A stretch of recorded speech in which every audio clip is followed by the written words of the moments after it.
இந்த வீடியோவில் நம்ம பார்க்க போகிறது கிரிமினாலஜியில் one of the important topic Wanchoo committee. Wanchoo committee on tax evasion, வரி ஏய்ப்பு. இந்த வரி ஏய்ப்பு சம்மந்தமாக வாஞ்சோ கமிட்டி சில ரெக்கமெண்டேஷன்ஸ் எல்லாம் கொடுத்துருக்காங்க. இந்த வாஞ்சோ அப்படிங்கிறவர் யாருன்னா chief justice of supreme court. இவர் தலைமையில் ஒரு கமிட்டி போடுறாங்க 1970 1970. அவர் கொடுத்த recommendations regarding to tax evasion, அதை பற்றி தான் நம்ம பார்க்க போகிறோம். ஷார்ட் நோட்ஸில் 7 மார்க்கில் கேட்குறது வாய்ப்பு இருக்குது, ஏற்கனவே கேட்டிருக்காங்க. இந்த வாஞ்சோ கமிட்டி எதை பற்றின கமிட்டி அப்படின்னு நான் சொல்லிட்டேன். Tax evasion, black money, tax avoidance and arrears. கருப்பு பணம் தெரியும், பதுக்குறாங்க. எதுக்கு? டேக்ஸ்லேருந்து தப்பிக்கிறதுக்கு. டேக்ஸ் எவேஷன், வரி ஏய்ப்பு பண்ணுறாங்க.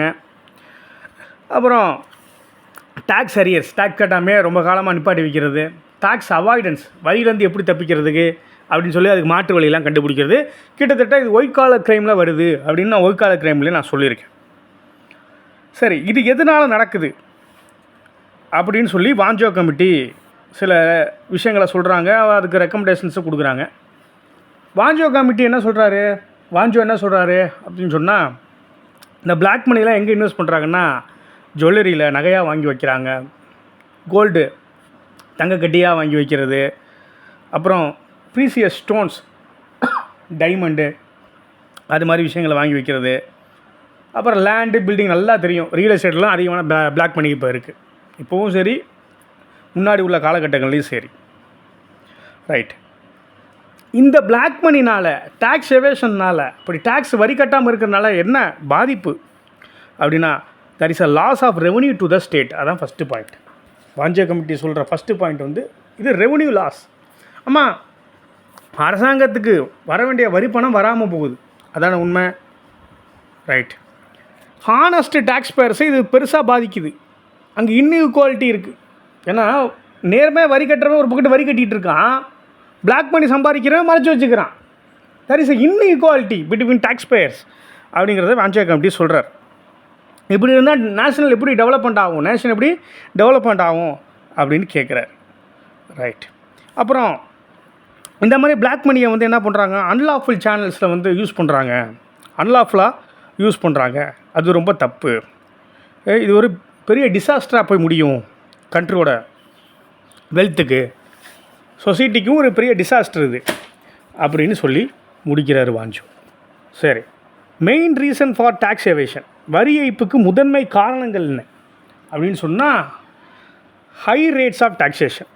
டேக்ஸ் வந்து ஹை ரேட்டில் இருக்குது. அதிகமாக டேக்ஸ் கட்ட சொல்கிறீங்க, அவன் வரி ஏய்ப்பு பண்ணுறான், கட்டாமல் இருக்கான். ஒரு டொனேஷன் டு பொலிட்டிக்கல் பார்ட்டி டொனேஷனாக கொடுக்குறது. இப்போவே சமீபத்தில் நிறையா பார்த்தோம். எத்தனை ஆயிரம் கோடிகளோ எல்லா பொலிட்டிக்கல் பார்ட்டிஸும் வாங்கியிருக்காங்க டொனேஷனாக அப்படிங்கிறத பார்த்தோம். அப்புறம் கரப்ஷன் நடக்குது, இதனால் டேக்ஸ் எவேஷன் பண்ணுறாங்க. அப்புறம் பிஸ்னஸில் கரப்ஷன், இதில் சம்பாதிக்கிற பணத்தை வேறு எங்கேயோ கொண்டு போய் போட்டு இந்த வரி கட்டாமல் இருக்கலாம், தப்பிக்கலாம் அப்படிங்கிறத தெரிஞ்சுக்கிறாங்க, அது மாதிரி செய்கிறாங்க. அப்புறம் இன்எஃபெக்டிவ் என்ஃபோர்ஸ்மெண்ட் ஆஃப் டேக்ஸ் லாஸ்லாம் இருக்குது, வரி சட்டம்னு ஒன்று இருக்குது. ஆனால் சரிபட எஃபெக்டிவாக இருக்கா அப்படின்னா இன்எஃபெக்டிவ் அப்படிங்கிறார் வாஞ்சோ. இன்எஃபெக்டிவாக இருக்குது அப்படிங்கிறார். And then unsuccessful steps to stop tax evasion.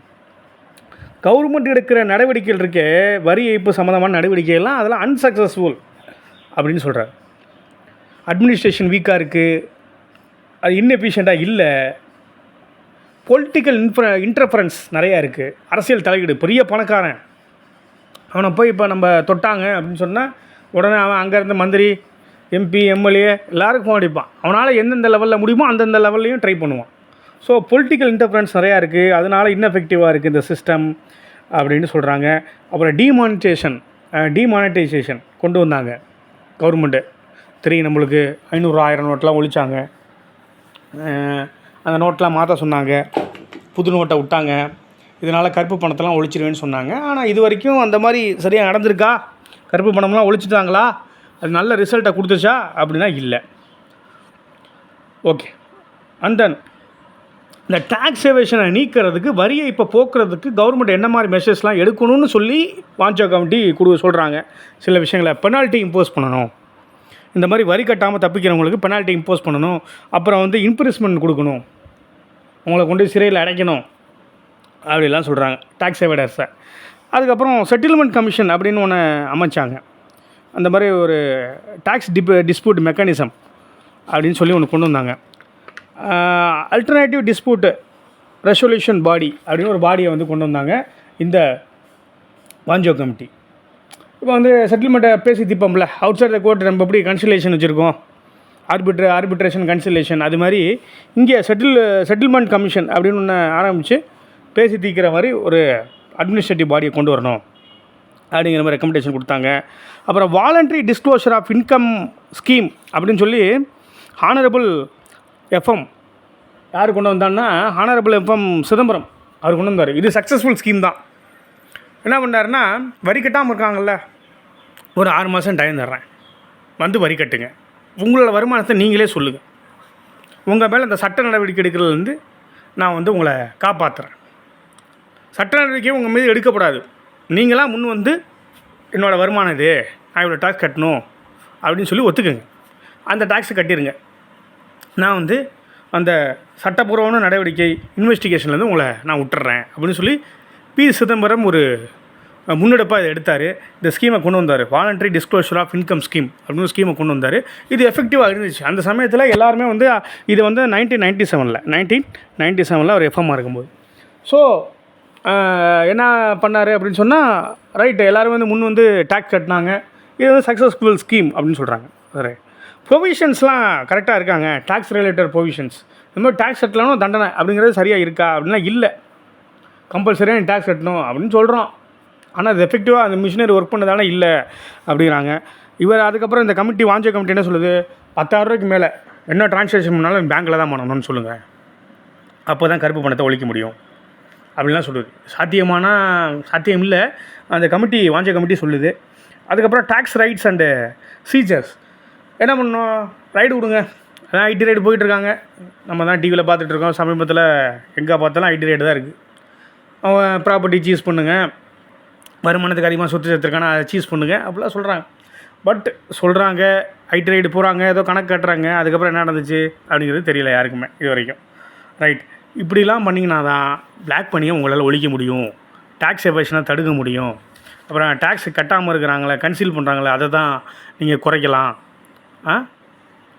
Tax அரியர்ஸை குறைக்கலாம், டேக்ஸ் அவாய்டன்ஸை குறைக்கலாம் அப்படின்னு வாஞ்சோ கமிட்டி இதெல்லாம் சொல்கிறாங்க, இந்த விஷயத்தெல்லாம் சொல்கிறாங்க.